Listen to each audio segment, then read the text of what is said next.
E aí, torcedor do Verdão, beleza? Mais um vídeo aqui no canal JP Palmeiras para trazer as últimas informações. Tô trazendo aqui para vocês o posse de bola da UOL, falando tudo sobre o nosso Verdão, galera. Sobre o bom momento que o Palmeiras vem passando, Palmeiras que vem apresentando um belo futebol. Dupla aí, Flaco Lopes e Vitor Roque, vem se entrosando muito bem e fazendo bastante gols. E também Andreas Pereira, galera, que chegou há pouco tempo e já está entrosado ali no meio de campo do nosso Verdão.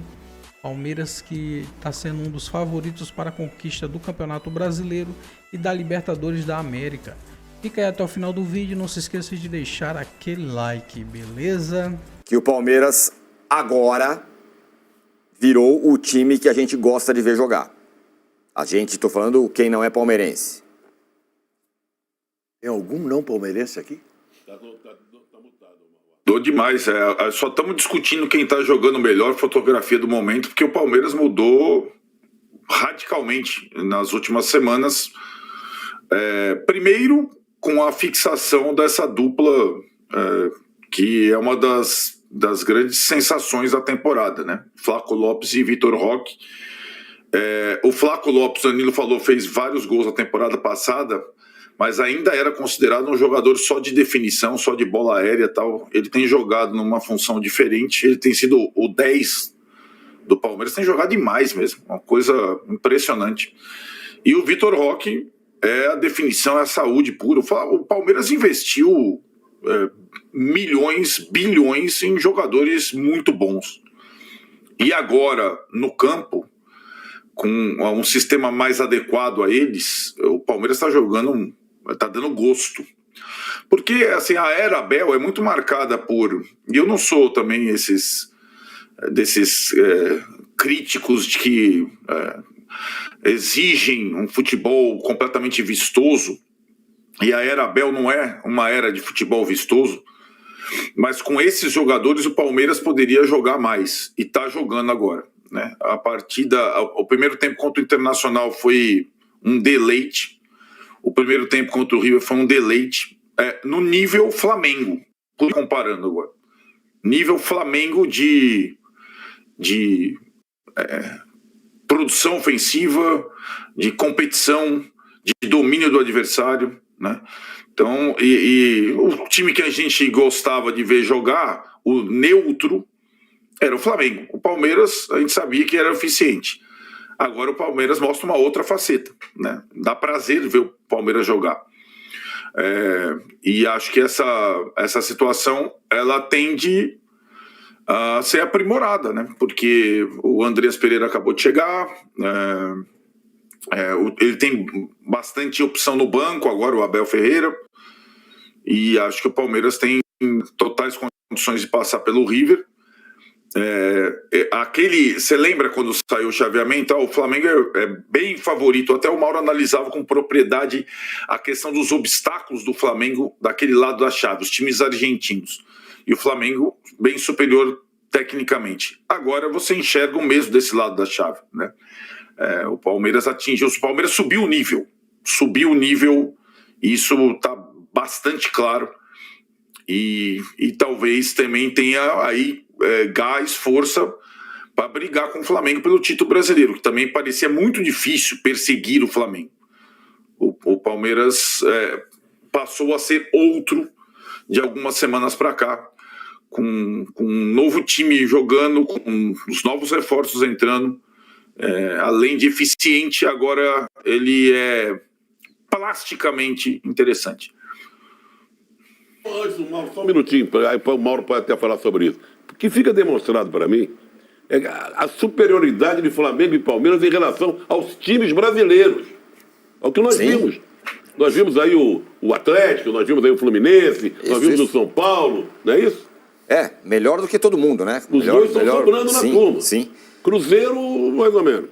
O Cruzeiro é o time que o Arnaldo acha que vai encostar ainda. Mas, Mauro, o que eu ia perguntar para você é porque você sempre tocava num ponto importante.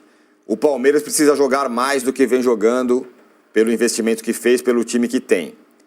E eu queria saber se você acha que esse momento chegou e também que se falasse sobre o River, né? Porque o Arnaldo falou, não, o Palmeiras investiu muito. Olha, o River investiu muito também. para montar esse time aí, que parece um time bem mais ou menos. Não sei o que você acha.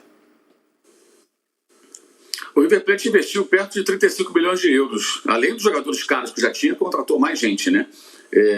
Mas é uma política de contratações hoje muito questionada do Marcelo Galhardo, que aposta em repatriar jogadores. Não tem mais condição o Armani, né, gente? Não tem mais condição o Armani.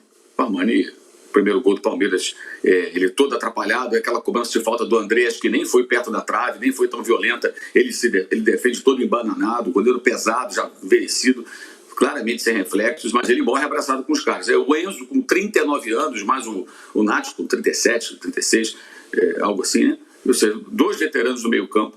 Eu acho que o River tem muitos problemas e muitas discussões internas. Eu acho que eu vi muita semelhança no comportamento dos 2 técnicos ontem, do Felipe e do Abel. O segundo tempo, o Palmeiras, com o elenco que tem, primeiro tempo impecável, tá? Impecável. Não só por causa do Armani, não. O Armani e tal. O Palmeiras venceria, faria os gols ali, foi muito superior, muito superior. Uma grande atuação. O Flaco realmente tem demonstrado outras virtudes, tudo isso maravilhoso. Mas não pode o Palmeiras, com o elenco que tem, com os jogadores que possui, com os meio-campistas à disposição da comissão técnica, ter 24% de posse de bola no segundo tempo.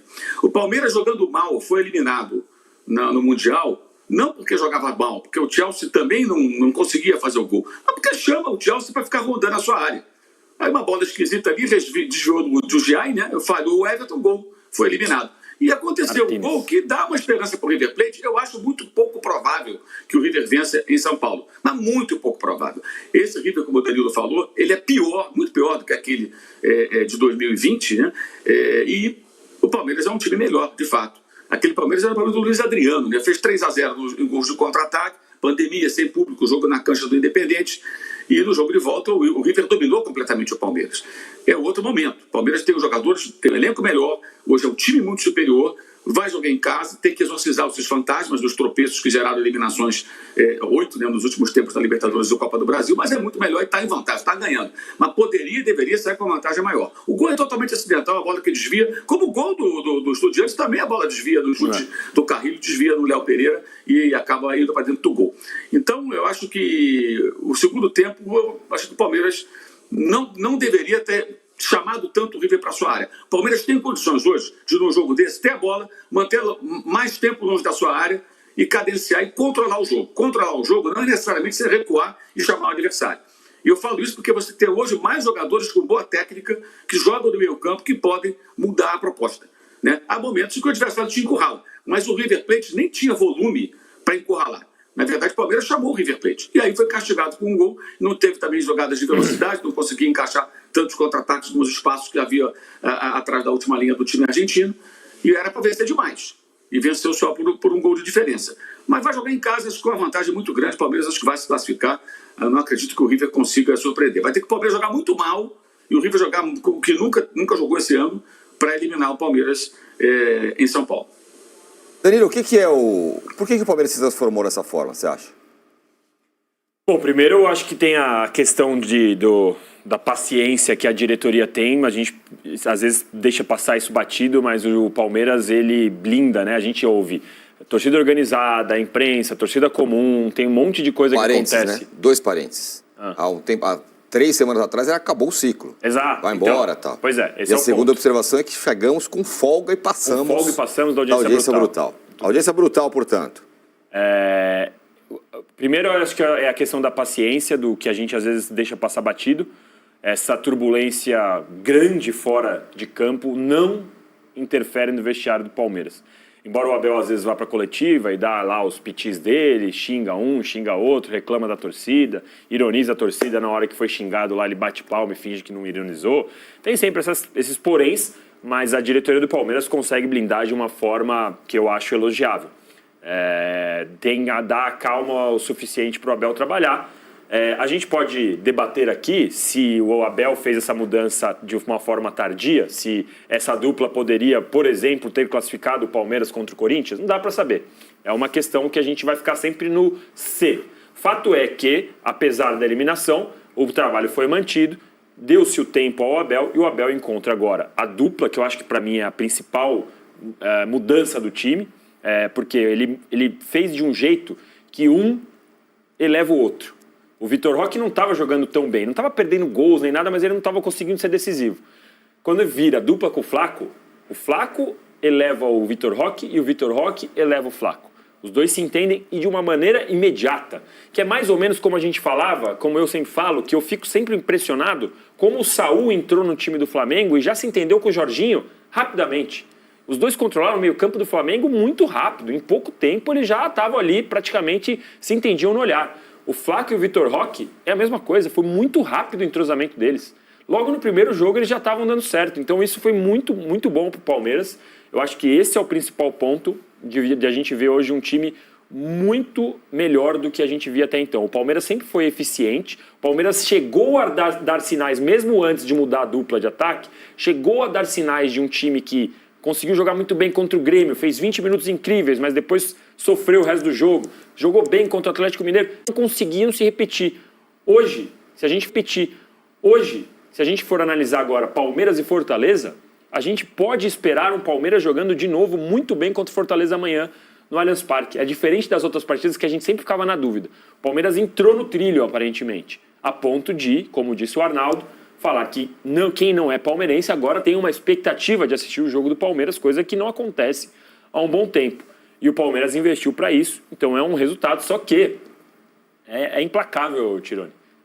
Se o Palmeiras empatar com o Fortaleza, a gente já vai voltar a toda a discussão aqui dos erros e tal. Até porque o Kelvin sofreu uma pancada no pé, talvez já não jogue. Então você começa a ver, mesmo com 2-1, não dá para o Abel colocar o time titular inteiro contra o Fortaleza achando que já está resolvido contra o River. Eu acho que a gente vai ver mudanças nesse time no jogo de amanhã. Então é um teste atrás do outro. Do jeito que é o nosso calendário, é um teste atrás do outro. Mas finalmente eu vejo o Palmeiras num trilho que a gente pode confiar em mais um bom jogo amanhã. O Juca chutou lá em cima o número de likes, então nós estamos com 4,7 mil. A gente vai chegar em 6,5. Ou seja, a gente precisa chegar pelo menos em 8, então vocês corram aí. Likes. Agora, Juca, tem uma questão para fazer para você. Se a sua desconfiança ou tese, enfim, de que há um complô ou uma tentativa de atrapalhar os brasileiros, expulso e não seria pênalti? Quem falou em complô foi Zé Trajano. Eu em nenhum momento falei em complô. Não, mas uma coisa no ar. Eu falei uma coisa que é até psicológica. Freud explica que o meu pai, eu cansei de ouvir o meu pai falar quando eu ainda era pequeno. Ele está indo longe para explicar essa história. Isso que as arbitragens falam Brasil. Nós somos o único país na América do Sul que fala português. Todas as arbitragens são castelhanas. É natural que haja um entendimento entre eles. E sem mesmo que haja um complô, tende a favorecer. O que não elimina tudo que a memória de Zé Trajano contou, por exemplo, em relação a Santos e Milan. Faltou acrescentar o seguinte, né, Zé? Que o gol do terceiro jogo de pênalti do Dalmo não foi pênalti. Não, é isso. Enfim, e teve o doping do Almir Pernambuquinho e tudo mais. E teve a porrada no Trapatone dada pelo microfone. Microfone, aquilo era uma caixa. BTP que chamava. Não me lembrava o nome. Acho que era BTP. Não me lembrava do nome. E a falta do Almir no Amarildo, que era para ter sido expulso em 2 minutos e tal. Menos de 2 minutos. Mas, sim, até porque, e foi isso que me chamou muita atenção no jogo de ontem do Flamengo. Como é que alguém com VAR faz o que essa arbitragem fez? E aí, como é que o VAR também se omitiu? Como é que o VAR se omitiu no gol? Porque eu não vi, confio plenamente na avaliação que o Danilo fez, eu fiquei com a sensação do braço e não vi essa imagem em câmera lenta que mostra pegando no omoplata. Mas seja como for, era para o VAR chamar e a gente vê o exame dessa imagem. Ao menos que mostrasse na transmissão, não o VAR chamar, mas mostrasse mais A enquete como é que está, hein? A enquete está o seguinte, põe na tela aí o que é a enquete. Vamos ver. O que pode atrapalhar mais a cada time no jogo de volta? Vantagem mínima do Flamengo, 25%. Palmeiras, com seu retrospecto ruim em casa, 9%. E o placar adverso que o São Paulo colheu, 66% Nossa, por enquanto. em função do resultado. É o Sim. pessoal do Agora, Arnaldo. só quero fazer um parênteses aqui. O Juca fala, como é que é? Fala português, é outro país. Brasil. Mais ou menos, né? Porque você pega o time do Flamengo, Todo, não. o Rossi, o De La Cruz, o Arrascaeta, Tinha o 6. Plata. Ontem tinha 6 Pega o estrangeiros. Palmeiras, não sei o quê. Se fala de castelhano, espanhol, seja o que for, dos times brasileiros é impressionante. Aliás, o que jogou, por falar em quem fala em espanhol, só para deixar um registro aqui, o que jogou o Gustavo Gomes contra o River Nossa, Plate jogou foi uma demais. enormidade. O Gustavo demais. Gomes e o Andrés Pereira. O Andrés O Pereira Andrés também foi Pereira bem. jogou uma Gustavo Gomes barbaridade. se Parecia que ele gostei estava no muito do Palmeiras. Aníbal antes. Moreno. Você vai falar do transformou. São Paulo agora? Vamos. E daqui a pouco, depois eu começar a falar do São Paulo, eu tenho uma sugestão para o São Paulo que pode melhorar a vida do São Paulo. Boa. Ué, que bom. Só um Fala pro registro, o Arnaldo, Gustavo pro Arnaldo Gomes. tá- Fala pro Arnaldo. Muito tempo que eu não vejo o Arnaldo assim, borocochô, como ele está hoje. Gustavo Não deu um Gomes se sorriso. tornou o maior artilheiro, zagueiro da história da Libertadores. Já era o maior do Palmeiras. Só fazer uma... Vocês não acharam estranho o pênalti suposto pênalti do Everton? Vocês acharam que aquilo ali podia ser pênalti? Não, então, foi o que eu falei com o Juca. Eu Não, falei, né? pô, se Não, tivesse né? um complô, o cara dava pênalti. Não, é que aí acharam impedimento, aí ia ficar muito escancarado. Né? Ah, mas aí é só não dá. Os caras não foram no VAR ontem, é só não mostrar, né? Se fosse, vamos... Pra mim, só checar quer que o VAR tá um ambiente absurdo. melhor para você arrumar um gol do que o Monumental de Nunes com 100 mil pessoas, né? É o que eu acho. Muito bem. Então é isso, torcedor do Verdão. Valeu por chegar até aqui no final do vídeo. Não se esqueça de deixar aquele like, beleza? Se você ainda não for inscrito aqui no canal, já se inscreva. Ative o sininho de notificação para não perder nada que eu posto aqui no canal. Falou e até mais.